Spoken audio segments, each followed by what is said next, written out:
اور ہم نے وحی کی ابراہیم اور اسماعیل اور اسحاق اور یعقوب اور ان کی اولادوں پر اور عیسیٰ اور ایوب اور یونس اور ہارون اور سلیمان کی طرف، اور ہم نے داؤد کو زبور عطا فرمائی۔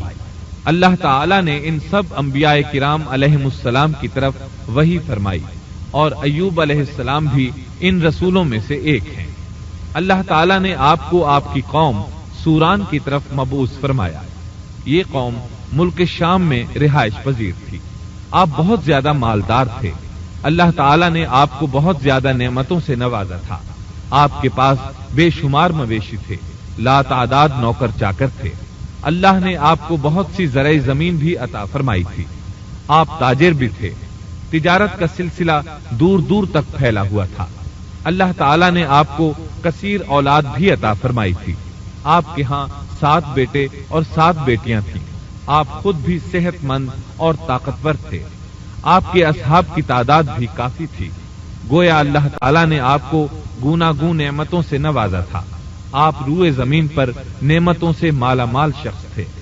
اللہ تعالیٰ نے آپ کو آزمانا چاہا تاکہ بعد میں آنے والے لوگوں کے لیے آپ صبر کی مثال بن جائیں۔ آخر صبر کا مرحلہ شروع ہو گیا۔ آپ کا سب مال و متاع ہلاک ہو گیا، یہاں تک کہ آپ فقیر ہو گئے۔ آپ کی زندگی ہی میں آپ کی ساری اولاد اللہ کو پیاری ہو گئی۔ کسی کا ایک بیٹا بھی فوت ہو جائے تو وہ کتنا غمگین ہوتا ہے، متاثر ہوتا ہے۔ سیدنا یعقوب علیہ السلام پر غم کس طرح طاری ہوا، یہاں تک کہ آپ کی آنکھوں کی بینائی تک جاتی رہی۔ مارے غم کے وہ گھل گئے تھے، جبکہ ان کا کوئی بیٹا فوت نہیں ہوا تھا، اور ادھر 7 بیٹے اور 7 بیٹیاں فوت ہو گئے۔ یہی نہیں، تمام مال مویشی ہلاک ہو گئے۔ معاملہ اس پر بھی ختم نہیں ہوا، آپ شدید مرض میں مبتلا ہو گئے۔ بیماری اس قدر شدید تھی کہ آپ چلنے پھرنے سے معذور ہو گئے، اٹھنے کی سکت نہ رہ گئی، یہاں تک کہ آپ کا گوشت گرنے لگا۔ آپ کی آزمائش انتہا کو پہنچ گئی۔ اب آپ کے ساتھی بھی آپ کا ساتھ چھوڑنے لگے۔ انہیں خوف محسوس ہوا کہ کہیں ان کی بیماری انہیں بھی نہ لگ جائے، کہیں یہ کوئی ایسی بیماری نہ ہو جو ایک سے دوسرے کو لگتی ہو۔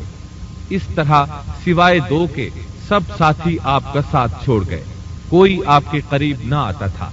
جو 2 ساتھی ساتھ چھوڑ کر نہیں گئے تھے وہ بھی ذرا دور کھڑے ہو کر بات کرتے تھے۔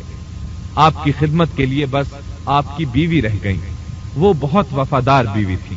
یہ زوجہ محترمہ آپ کی خدمت کرتی، آپ کو کھلاتی پلاتی، آپ کو نہلاتی۔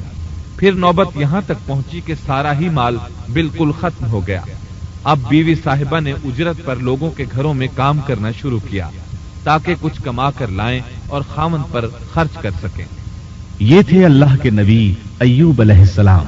اتنی بڑی آزمائش میں پورے اترے۔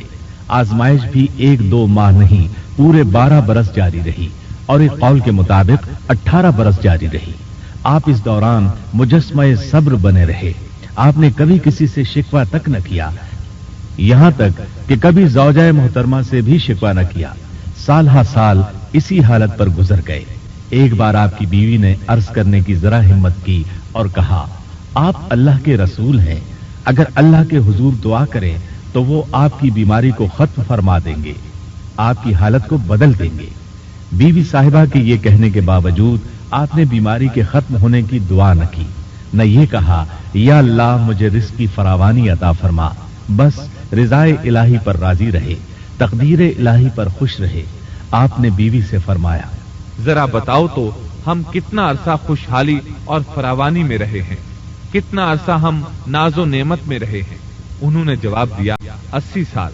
یہ سن کر آپ نے فرمایا، مجھے اللہ تعالیٰ سے دعا کرتے حیا آتی ہے، جتنا عرصہ خوشحالی میں رہا اتنا عرصہ بیماری اور تنگ دستی میں نہیں گزرا، اس لیے میں ابھی یہ دعا نہیں کروں گا کہ وہ مجھے شفا عطا کر دے یا میری اس حالت کو بدل دے، وافر رزق عطا کرے، جب تک مجھ پر 80 سال نہ گزر جائیں۔ جس طرح میں 80 سال ناز و نعمت کی بہاریں دیکھتا رہا، اسی طرح 80 سال تک میں اسی حالت پر صبر کا دامن تھامے رہوں گا، تندرستی کا سوال نہیں کروں گا۔ آپ کے اس جواب پر بیوی صاحبہ مایوس ہو گئیں، اس لیے کہ انہیں تو بیماری کے ختم ہونے کی اور اچھے دنوں کے دوبارہ آنے کی امید تھی۔ آپ کی بات سن کر وہ بولیں، تب یہ آزمائش کی گھڑی کب ختم ہوگی؟ چونکہ اس بات سے اللہ تعالیٰ کی ناشکری ہوتی تھی اس لیے ایوب علیہ السلام ناراض ہو گئے. انہوں نے اللہ کے نام کی قسم کھائی کہ اگر اللہ تعالیٰ نے مجھے شفا عطا فرمائی تو میں انہیں 100 کوڑے ماروں گا. دوسری طرف نوبت یہاں تک پہنچی کہ لوگوں نے آپ کی بیوی صاحبہ کو کام دینے سے انکار کرنا شروع کر دیا. ان کا خیال تھا کہیں ان کے شوہر کی بیماری انہیں بھی نہ لگ جائے. وہ سمجھتے تھے کہ ایوب علیہ السلام کی بیماری چھوت کی ہے، لہذا یہ بیماری ان کی بیوی کے واسطے سے انہیں بھی لگ سکتی ہے. جب معاملہ یہاں تک پہنچ گیا تب آپ نے ایک چھوٹی سی بات کہی. اس میں بھی کوئی واضح دعا نہیں تھی، جبکہ اس وقت سے بڑھ کر دعا کے لیے کون سا وقت ہو سکتا تھا. آپ کی اس بات کو اللہ تعالیٰ نے قرآن مجید میں بیان فرمایا ہے. سورہ انبیاء آیت 83 میں ہے، وَأَيُّوبَ إِذْ نَادَى رَبَّهُ أَنِّي مَسَّنِيَ الضُّرُّ وَأَنْتَ أَرْحَمُ الرَّاحِمِينَ. اور ایوب کی اس حالت کو یاد کرو جبکہ اس نے اپنے پروردگار کو پکارا کہ مجھے یہ بیماری لگ گئی ہے اور تو رحم کرنے والوں سے زیادہ رحم کرنے والا ہے. مجھے آزمائش نے آ لیا ہے اور تو ارحم الراحمین ہے. مطلب یہ کہ آپ نے واضح الفاظ میں دعا نہیں فرمائی. یہ نہیں فرمایا الہی مجھے تندرستی عطا فرما، الہی مجھے رزق عطا فرما اور میری حالت ایسی ایسی ہو گئی ہے، تو رحیم و کریم ہے. بلکہ یوں کہا وَأَنْتَ أَرْحَمُ الرَّاحِمِينَ. عرض کیا میری نسبت میری حالت کو تو ہی بہتر جاننے والا ہے. اللہ تعالیٰ نے دوسری آیت میں آپ کی حالت کو اس طرح بیان کیا ہے. سورہ صاد آیت 41 میں اللہ تعالیٰ فرماتے ہیں، وَاذْكُرْ عَبْدَنَا أَيُّوبَ إِذْ نَادَى رَبَّهُ أَنِّي مَسَّنِيَ الشَّيْطَانُ بِنُصْبٍ وَعَذَابٍ. اور ہمارے بندے ایوب کا بھی ذکر کر جبکہ اس نے اپنے رب کو پکارا کہ مجھے شیطان نے رنج اور دکھ پہنچایا ہے. گویا آپ نے اس بیماری اور مصیبت کو اللہ تعالیٰ کی طرف منسوب نہیں فرمایا بلکہ اللہ تعالیٰ کو اس سے مبرہ و پاک ٹھہرایا اور اسے شیطان کی طرف منسوب کیا. یوں نہیں کہا اللہ تو نے مجھے مصیبت میں ڈال دیا، بلکہ اس کو غیر اللہ یعنی شیطان کی جانب منسوب کیا. حدیث میں بھی اسی طرح آتا ہے، وَالشَّرُّ لَيْسَ إِلَيْكَ. برائی تیری طرف سے نہیں ہے. آپ نے اپنی حالت کو بھی ایسے ہی پیش کیا اور یوں عرض کیا، أَنِّي مَسَّنِيَ الضُّرُّ وَأَنْتَ أَرْحَمُ الرَّاحِمِينَ.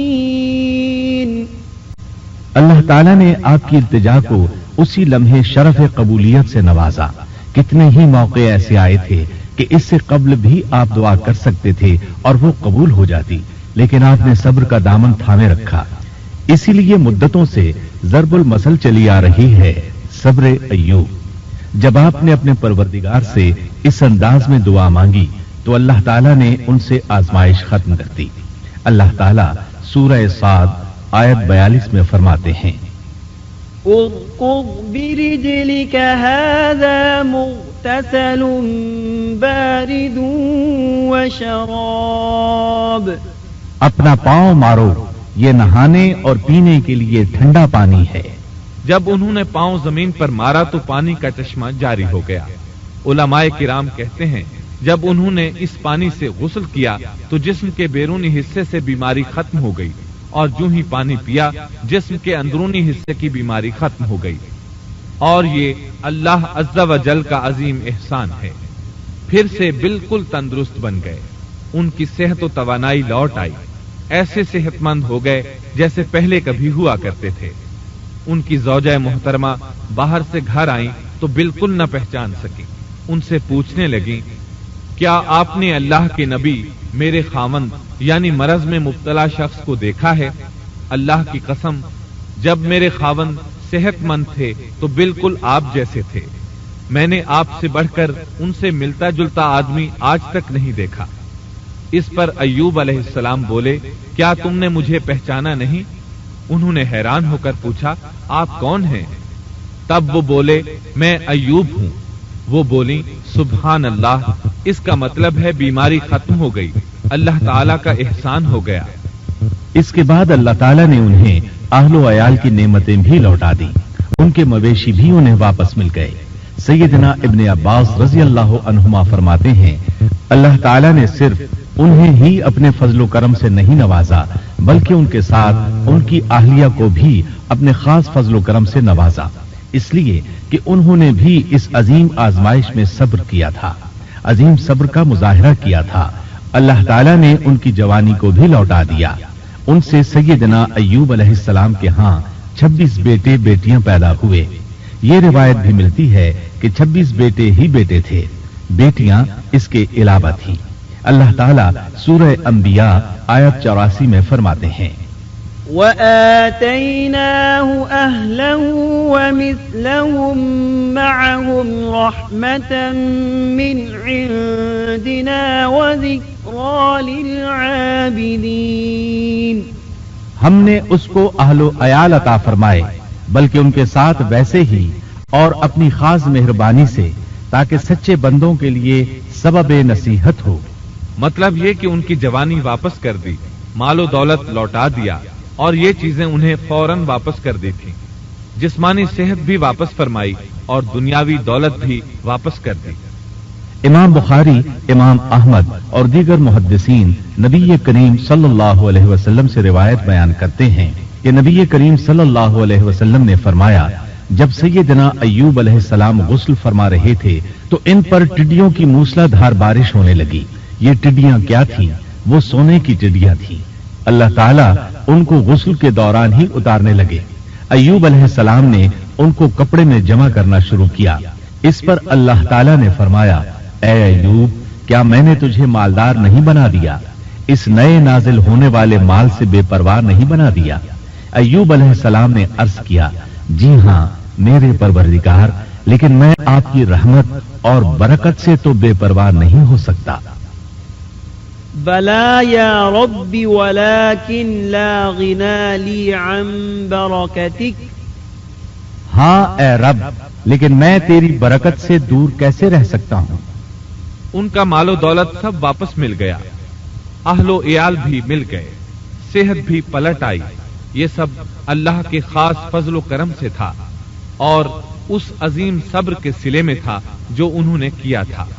اللہ تعالیٰ نے ان کی اہلیہ محترمہ پر بھی نرمی فرمائی، جیسا کہ سورہ صاد آیت 44 میں فرماتے ہیں وَخُذْ بِيَدِكَ ضِغْثًا۔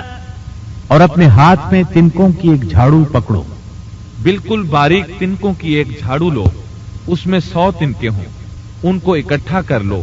اس کے بعد فرمایا فَاضْرِبْ بِهِ وَلَا تَحْنَثْ۔ جھاڑو سے اسے مار اور قسم کے خلاف نہ کر۔ مطلب یہ کہ ایوب علیہ السلام نے اپنی بیوی کو 100 کوڑے مارنے کی قسم کھائی تھی۔ اللہ نے یہ تدبیر سمجھائی کہ 100 تنکوں کا جھاڑو لے کر ایک بار انہیں مارو اور قسم پوری کرو، قسم کی خلاف ورزی نہ کرو۔ اس طرح آپ کی قسم بھی پوری ہو جائے گی اور بیوی کو بھی تکلیف نہیں پہنچے گی۔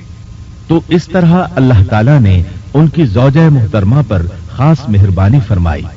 اللہ سورہ انبیاء آیت 83 اور 84 میں فرماتے ہیں وَأَيُّوبَ إِذْ نَادَى رَبَّهُ أَنِّي مَسَّنِيَ الضُّرُّ وَأَنْتَ أَرْحَمُ الرَّاحِمِينَ فَاسْتَجَبْنَا لَهُ فَكَشَفْنَا مَا بِهِ مِنْ ضُرٍّ وَآتَيْنَاهُ أَهْلَهُ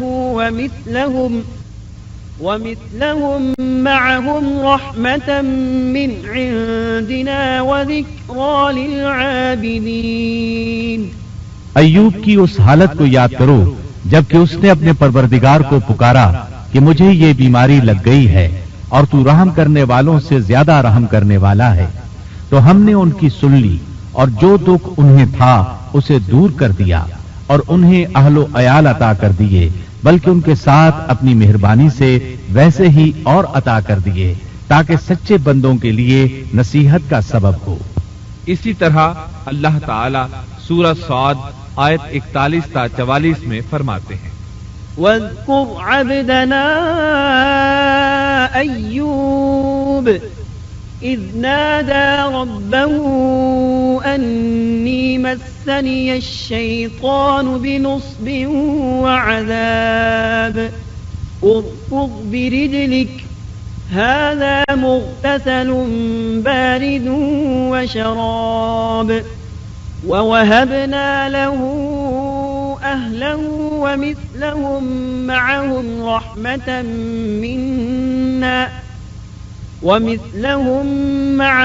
رحمة منا وذكرى لأولي الألباب وخذ بيدك ضغثا فاضرب به ولا تحنث إنا وجدناه صابرا نعم العبد إنه أواب۔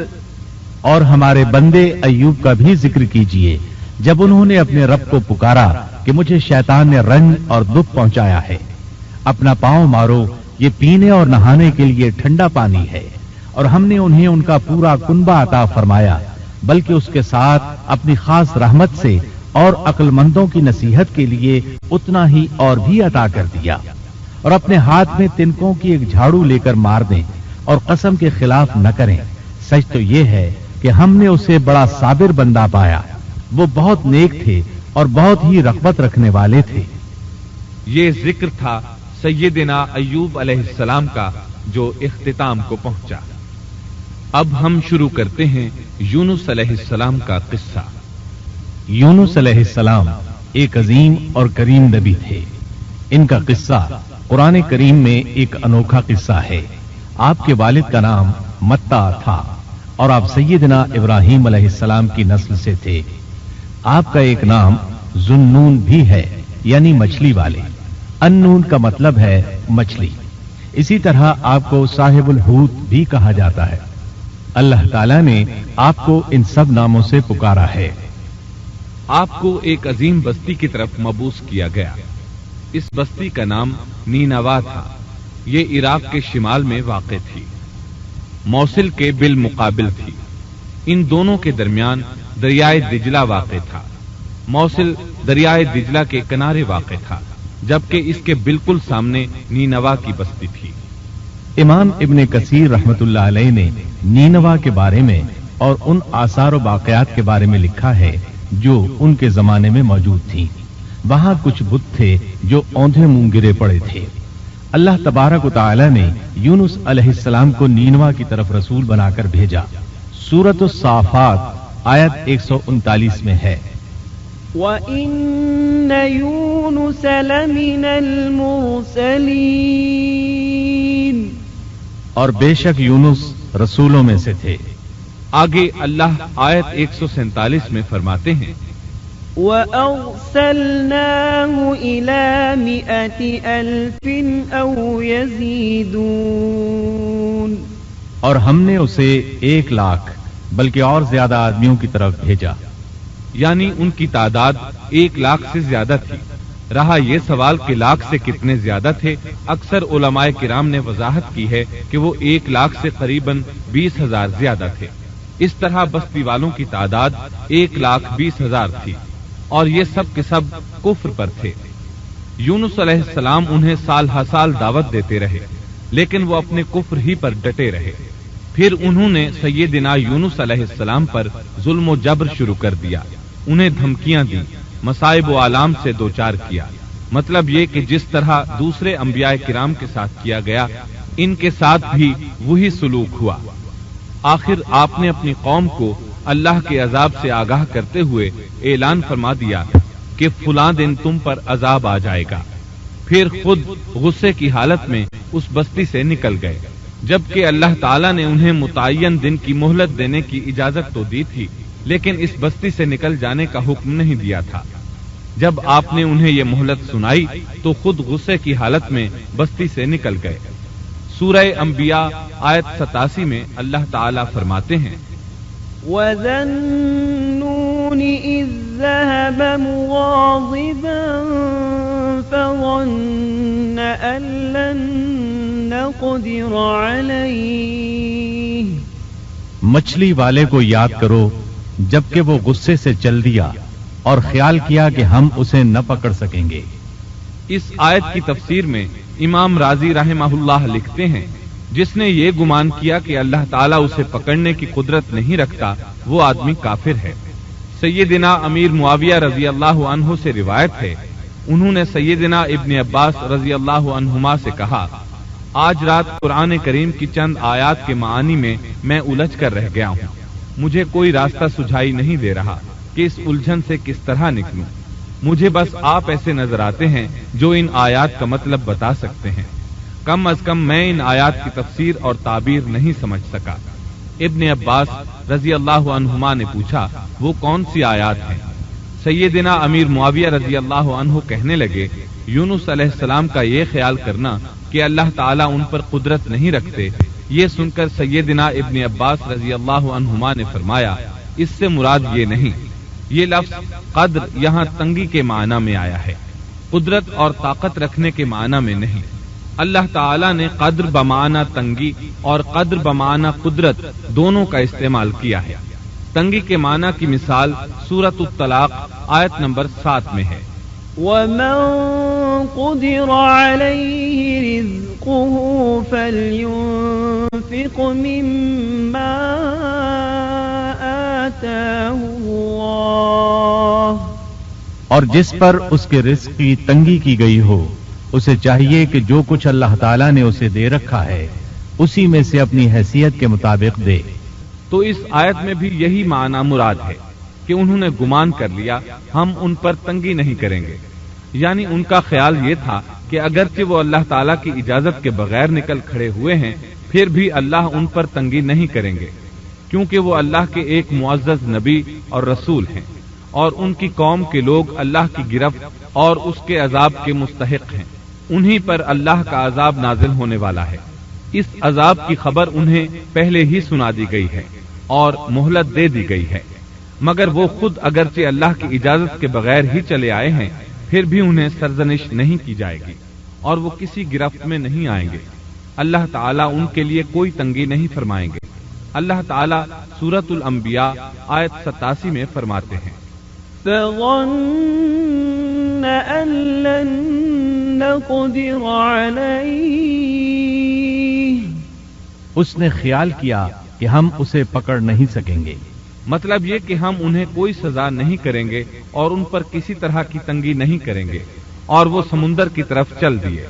انہی دنوں میں عذاب الہی کی کچھ علامات نینوا بستی پر ظاہر ہونا شروع ہو گئی۔ ایک بہت بڑا سیاہ بادل ان کی طرف بڑھنے لگا، اس بادل میں آگ کے شعلے دکھائی دینے لگے۔ ان لوگوں نے یہ بادل ان متعین دنوں میں سے پہلے ہی دن دیکھ لیا۔ اس کو دیکھتے ہی وہ سمجھ گئے کہ جس طرح سیدنا یونس علیہ السلام نے انہیں آگاہ کیا تھا یہ عذاب ان پر نازل ہو کر رہے گا، اور جو عذاب سیدنا لوط علیہ السلام کی قوم پر آیا تھا وہ اس کے بارے میں بھی اچھی طرح جانتے تھے۔ وہ بستی ان کی بستی کے قریب ہی تھی، اس لیے وہ ڈر گئے۔ ان کے سردار جمع ہوئے اور کہنے لگے، جیسے تم سے پہلے لوگوں پر عذاب اترا کرتے تھے تم پر بھی یہ نازل ہو کر رہے گا، جلدی کرو، سب جمع ہو جاؤ۔ چنانچہ انہوں نے اس بات پر اتفاق کر لیا کہ سیدنا یونس علیہ السلام نے بالکل سچ فرمایا تھا۔ اللہ کی قسم یہ بالکل وہی عذاب ہے، تم اللہ کے عذاب سے نجات نہیں پا سکو گے۔ اس سے بچنے کی ایک ہی صورت ہے کہ تم ایمان لے آؤ اور توبہ کر لو۔ اس طرح وہ سب کے سب ایمان لے آئے، لیکن سیدنا یونس علیہ السلام وہاں موجود نہیں تھے۔ ان کی عدم موجودگی میں یہ سب کے سب یعنی 1,20,000 افراد ایمان لے آئے۔ انہوں نے پیوند لگے کپڑے پہنے اور اللہ کے حضور عاجزی، انکساری اور آہوزاری شروع کر دی، رونے لگے، اللہ سے بخشش مانگنے لگے، پھر اسی حالت زار میں باہر کھلے میدان کی طرف نکل آئے۔ ان کے سرداروں نے سب کو الگ الگ کر دیا، یہاں تک کہ ماں اور بیٹے کو بھی جدا کر دیا۔ سب اپنی اپنی جگہ پر یعنی ماں اپنی جگہ پر اور بیٹا اپنی جگہ پر آہوزاری کرنے لگے تاکہ ان پر اللہ تعالیٰ کی رحمت نازل ہو جائے۔ یہ عذاب 3 دن تک ان کے سروں پر منڈلاتا رہا اور یہ بھی مسلسل آہوزاری کرتے رہے، اپنی عاجزی ظاہر کرتے رہے، معافیاں مانگتے رہے۔ آخر کار اللہ تعالیٰ نے ان پر رحم و کرم فرما دیا اور عذاب کو ان سے پھیر دیا۔ اللہ تعالیٰ سورہ یونس آیت 98 میں فرماتے ہیں، فلولا كانت قرية آمنت فنفعها إيمانها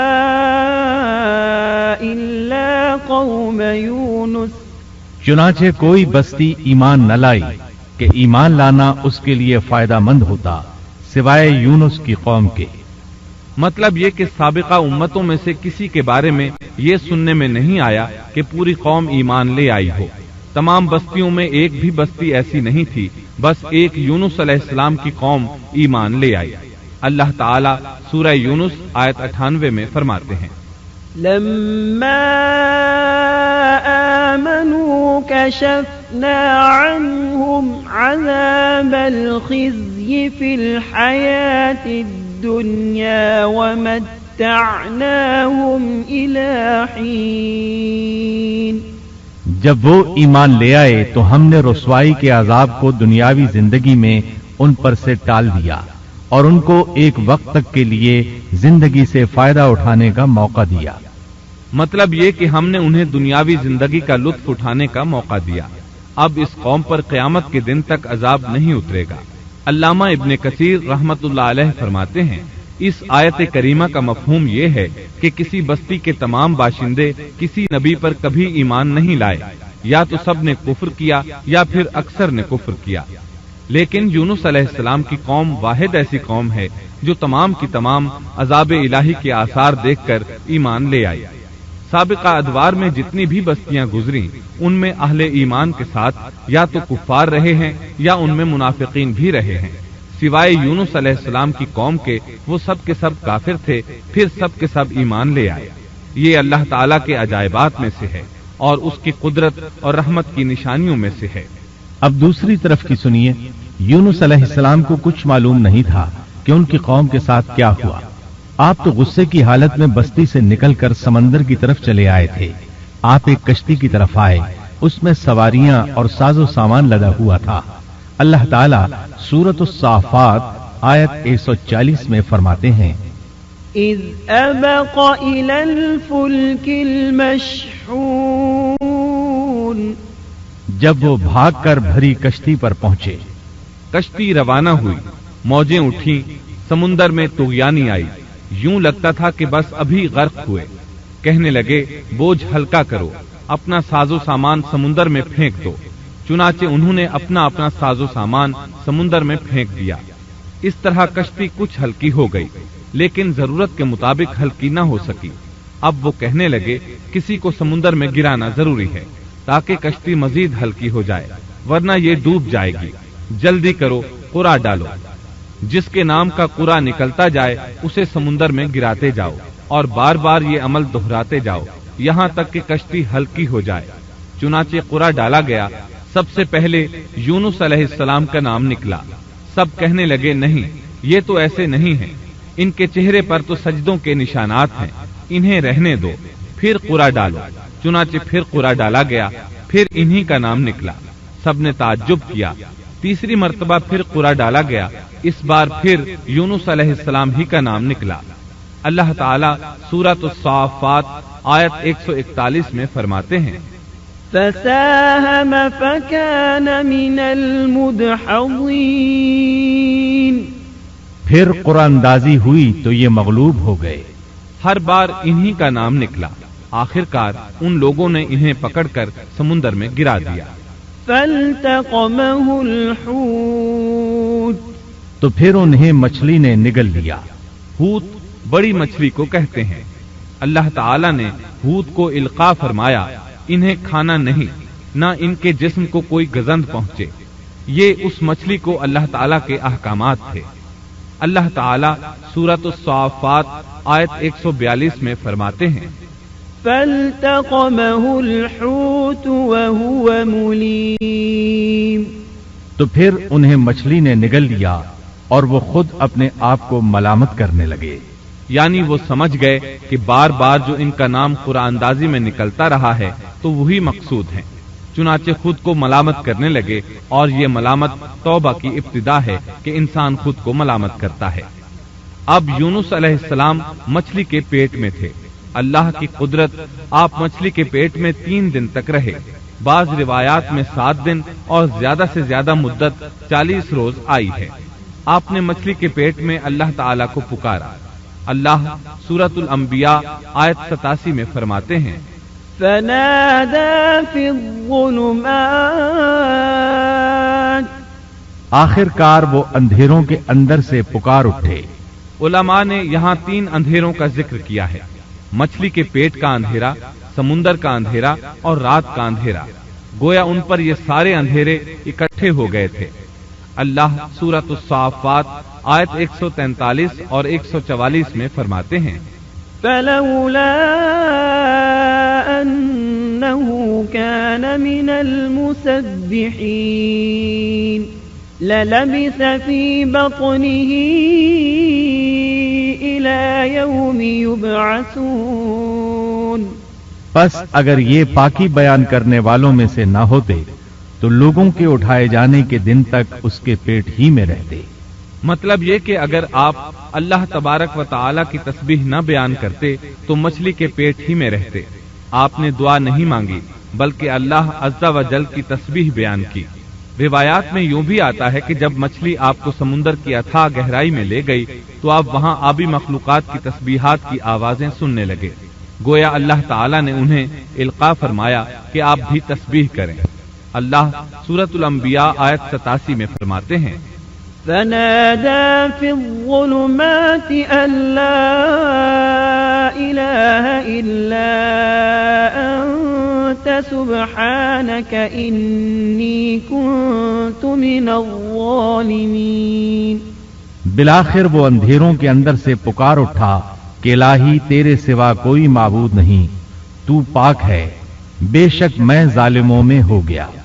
چنانچہ یونس علیہ السلام نے اس تسبیح کے الفاظ کو یوں ادا فرمایا، لا إله إلا أنت سبحانك إني كنت من الظالمين۔ امام احمد، امام ترمذی، امام نسائی اور دیگر ائمہ رحمہم اللہ نے یہ حدیث نقل کی ہے کہ یونس علیہ السلام کی وہ دعا جو انہوں نے مچھلی کے پیٹ میں مانگی تھی وہ یہی ہے، لا إله إلا أنت سبحانك إني كنت من الظالمين۔ جو بھی مسلمان یہ دعا اپنی کسی حاجت میں مانگے گا اللہ تعالیٰ اس کی دعا ضرور قبول فرمائے گا۔ یہ دعائے مستجاب ہے، مقبول دعاؤں میں سے ہے۔ اسی دعا کے بعد اللہ تعالیٰ نے یونس علیہ السلام کو اس پریشانی سے نجات عطا فرمائی۔ اللہ سورۃ الانبیاء آیت 88 میں فرماتے ہیں، فاستجبنا له ونجيناه من الغم وكذلك ننجي المؤمنين۔ تو ہم نے اس کی پکار سن لی اور اسے غم سے نجات دے دی، اور ہم ایمان والوں کو اسی طرح بچا لیا کرتے ہیں۔ ایک صحابی نے نبی کریم صلی اللہ علیہ وسلم سے پوچھا، اے اللہ کے رسول صلی اللہ علیہ وسلم، یونس علیہ السلام نے جو دعا مچھلی کے پیٹ میں مانگی کیا وہ صرف انہی کے لیے تھی یا ان کے بعد اہل ایمان کے لیے بھی ہے؟ تو آپ نے فرمایا، یہ دعا یونس علیہ السلام کے لیے خاص تھی اور سب اہل ایمان کے لیے عام ہے۔ کیا تم نے اللہ تعالیٰ کا یہ فرمان نہیں سنا؟ وَكَذَلِكَ نُنْجِي الْمُؤْمِنِينَ۔ اور ہم ایمان والوں کو اسی طرح بچا لیا کرتے ہیں۔ جو بھی اس دعا کو پڑھے گا اللہ اسے رنج و غم سے نجات دیں گے۔ ایک قول کے مطابق تقریباً 40 روز آپ کی شب و روز یہی دعا رہی۔ اس مدت کے ختم ہونے پر اللہ تعالیٰ نے آپ کی دعا کو قبولیت بخشی۔ مچھلی ساحل پر پہنچی، انہیں کنارے پر ڈالا اور واپس چلی گئی۔ اس بات کو اللہ تعالیٰ نے سورۃ الصافات آیت 145 میں یوں بیان فرمایا ہے، فنبذناه بالعراء وهو سقيم بس اسے ہم نے چٹیل میدان میں ڈال دیا اور وہ اس وقت بیمار تھے۔ آپ وہاں اسی طرح لیٹے رہے، پھر اللہ کی قدرت سے آپ کے قریب ایک بیلدار درخت اگا، جیسا کہ سورۃ الصافات آیت 146 میں ہے۔ وَأَنبَتْنَا عَلَيْهِ شَجَرَةً مِّن يَقْطِينٍ اور اس پر سایہ کرنے والا ایک بیلدار درخت ہم نے اگا دیا۔ اس کدو کے درخت کے متعلق مورخین کا کہنا ہے کہ اللہ تعالیٰ نے اس درخت کا انتخاب اس لیے فرمایا تھا کہ اس درخت کے پتے چوڑے ہوتے ہیں، ان کے سائے میں انہیں ڈھانپ دیا گیا تاکہ ہوا سے اذیت نہ پہنچے، اس لیے کہ ان کے جسم سے جلد اتر گئی تھی۔ پھر اس درخت سے خوشکن خوشبو بھی آتی تھی، اس خوشبو نے انہیں فرحت بخشی۔ پھر کدو کی خوشبو میں ایک خصوصیت یہ تھی کہ حشرات الارض کو دور رکھتی ہے۔ اللہ تعالیٰ نے انہی خصوصیات کی وجہ سے اس بیلدار درخت کا انتخاب فرمایا تھا تاکہ آپ ہر طرح کی تکلیف سے محفوظ رہیں۔ یہ ہے اللہ کی قدرت، سبحان اللہ۔ اسی طرح مفسرین یہ بھی کہتے ہیں کہ اللہ تعالیٰ نے ان کے پاس ایک پہاڑی بکری بھیج دی، وہ آپ کے قریب آتی اور آپ کے سر کے اوپر اپنی ٹانگیں پھیلائے کھڑی ہو جاتی، اس طرح اس کے تھن آپ کے منہ میں چلے آتے اور آپ ان سے خواہش کے مطابق دودھ پیتے۔ یہ تھا آپ کا کھانا اور پینا۔ رفتہ رفتہ آپ کی حالت بہتر ہو گئی، توانا اور تندرست ہو گئے، پھر آپ اٹھنے کے قابل ہو گئے، اور یہ سب اللہ تعالیٰ کی مہربانی سے ہوا۔ جب آپ کی صحت لوٹ آئی تو اللہ تعالیٰ نے آپ کو پھر آپ کی قوم کی طرف بھیجا، جیسا کہ سورۃ الصافات آیت 148 میں ہے۔ وَأَرْسَلْنَاهُ إِلَى 100,000 أَوْ يَزِيدُونَ فَآمَنُوا فَمَتَّعْنَاهُمْ إِلَى حِينٍ اور ہم نے اسے 1,00,000 بلکہ اور زیادہ آدمیوں کی طرف بھیجا، پس وہ ایمان لے آئے اور ہم نے انہیں ایک زمانے تک عیش و عشرت دی۔ وہ سب کے سب آپ پر ایمان لے آئے تھے۔ اللہ تعالیٰ نے اس قصے کے ذریعے نبی کریم صلی اللہ علیہ وسلم کو اشارہ فرمایا ہے کہ دعوت دیتے ہوئے اکتانا نہیں۔ اللہ سورۃ القلم آیت 48 میں فرماتے ہیں، وَلَا تَكُن كَصَاحِبِ الْحُوتِ اور مچھلی والے کی طرح نہ ہو جائیے۔ ان لوگوں کو دعوت حق دیتے رہیے۔ دیکھیے وہ سال ہر سال دعوت دیتے رہے لیکن اکتائے نہیں، ان سے مایوس نہیں ہوئے۔ ان کی پوری بستی میں سے ایک بھی ان پر ایمان نہیں لایا تھا، لیکن جب ان سے مایوس ہو گئے تو انہیں اللہ کے عذاب سے آگاہ کر دیا اور منہ پھیر کر چل دیے تو وہ سب کے سب ایمان لے آئے۔ اللہ تعالی سورۃ القصص آیت 56 میں فرماتے ہیں، إنك لا تهدي من أحببت ولكن الله يهدي من يشاء آپ جسے چاہیں ہدایت نہیں دے سکتے بلکہ اللہ تعالیٰ ہی جسے چاہتا ہے ہدایت دیتا ہے۔ اس قصے میں بہت بڑا سبق ہے کہ کسی بھی حالت میں اللہ کی رحمت سے مایوس نہیں ہونا چاہیے اور نہ ہدایت کے معاملے میں اپنی ذات پر بھروسہ کرنا چاہیے۔ ہدایت تو بس صرف اللہ تعالیٰ ہی کی طرف سے ہے، آپ کے ذمے تو پیغام حق پہنچا دینا ہے۔ اللہ سبحانہ و تعالیٰ کے ذمے ہدایت سے نوازنا ہے۔ اللہ تعالیٰ نے انہیں پاک صاف بنا دیا، انہیں چن لیا۔ اللہ خود ہی سورۃ القلم آیت 50 میں وضاحت فرماتے ہیں، فاجتباه ربه فجعله من الصالحين اسے اس کے رب نے پھر نوازا اور اسے نیک لوگوں میں کر دیا۔ امام مسلم نے ایک حدیث روایت کی ہے کہ نبی کریم صلی اللہ علیہ وسلم نے فرمایا، لا ينبغي لعبد ان يقول انا خير من يونس بن متى تم میں سے کوئی شخص ہرگز یہ نہ کہے کہ میں یعنی محمد یونس بن متا سے بہتر ہوں، یعنی یوں نہ کہے کہ میں سیدنا یونس علیہ السلام سے افضل ہوں، وہ اس طرح کہ وہ تو اپنی قوم کے ایمان لانے سے مایوس ہو گئے تھے اور میں مایوس نہیں ہوں۔ اس طرح بالکل نہ کہے، کیونکہ بالآخر اللہ تعالیٰ نے آپ کو چن لیا اور برگزیدہ بنا لیا، اور صالحین میں داخل کر لیا۔ اس واقعے میں نبی کریم صلی اللہ علیہ وسلم کو جو ہدایت دی گئی ہے اس کا ذکر سورۃ القلم آیت 41 میں آتا ہے۔ فاصبر لحكم ربك ولا تكن كصاحب الحوت، پس تو اپنے رب کے حکم کا صبر سے انتظار کر اور مچھلی والے کی طرح نہ ہو جا۔ مطلب یہ کہ یونس علیہ السلام کی مانند نہ ہو جائیے جو اپنی قوم کے ایمان لانے سے مایوس ہو گئے تھے۔ یقیناً دین کی دعوت اور حق کے پرچار میں یہ بہت عظیم سبق ہے کہ داعی الی اللہ کو کبھی مایوس نہیں ہونا چاہیے۔ یونس علیہ السلام کا قصہ ختم ہوا اور اب ہم آپ کو سناتے ہیں ذوالکفل علیہ السلام کا قصہ۔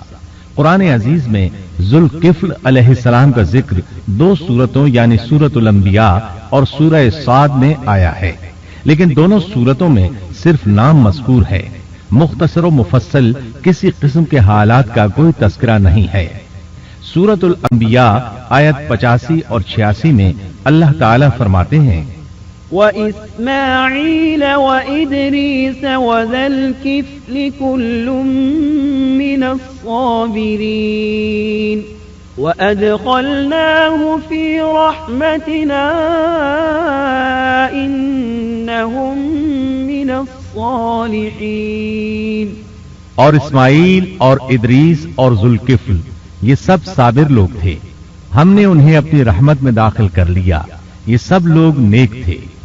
اللہ تعالیٰ سورہ صاد آیت 48 میں فرماتے ہیں وَاذْكُرْ إِسْمَاعِيلَ وَالْيَسَعَ وَذَا الْكِفْلِ وَكُلٌّ مِّنَ الْأَخْيَارِ۔ اسماعیل، یسع اور ذوالکفل کا بھی ذکر کر دیجئے، یہ سب بہترین لوگ تھے۔ ذوالکفل علیہ السلام کے متعلق جس طرح قرآن مجید نے نام کے سوا کچھ ذکر نہیں فرمایا، اسی طرح نبی اکرم صلی اللہ علیہ وسلم سے بھی ان کے متعلق کچھ منقول نہیں ہے، لہذا قرآن و حدیث کی روشنی میں اس سے زیادہ کچھ نہیں کہا جا سکتا کہ ذوالکفل علیہ السلام اللہ کے برگزیدہ نبی اور پیغمبر تھے اور کسی قوم کی ہدایت کے لیے مبعوث ہوئے تھے۔ قرآن و سنت میں اس سے زیادہ سکوت ہے۔ باقی رہا سیر و تواریخ میں ان کا ذکر، تو کافی تفتیش و جستجو کے بعد بھی ہمیں اس سلسلے میں ایسی ٹھوس معلومات نہیں مل سکی جن کے ذریعے سے ذوالکفل علیہ السلام کے حالات و واقعات پر مزید روشنی پڑ سکے۔ چنانچہ تورات بھی خاموش ہے اور اسلامی تاریخ بھی۔ البتہ ابن جریر رحمت اللہ علیہ نے مشہور مفسر تابعی مجاہد رحمت اللہ علیہ سے ان کے متعلق ایک قصہ نقل کیا ہے۔